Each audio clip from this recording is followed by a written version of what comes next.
Microsoft has been working on a new mysterious Surface device for at least 2 years. Codenamed Andromeda, the device has appeared in patents, reports, and in operating system references multiple times and will include a dual display design. According to a Microsoft internal document obtained by The Verge, it's also going to be a pocketable Surface device.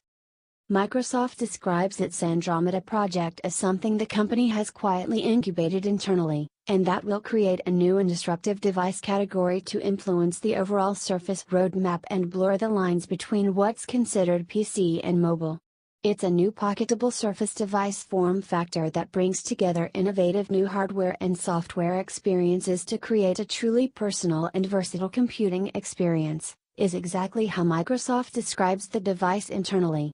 The ROT originally reported some of Microsoft's plans earlier this month, and Numerama originally unveiled the Andromeda codename last year. Microsoft declined to comment on Andromeda to The Verge.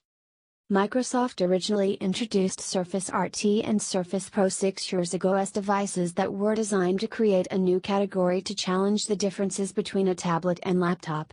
The Surface Pro has successfully disrupted laptops and tablets, and everyone, including Apple to some extent, is copying the Surface approach now. Microsoft's Andromeda is the next major bet to challenge what we consider a phone and a PC. The Andromeda device is still being developed in secrecy inside Microsoft, with a wraparound display that bridges the gap of the hinge when it's fully opened. We understand current engineering samples of the pocketable Surface look identical to the 3D concept created by David Breyer,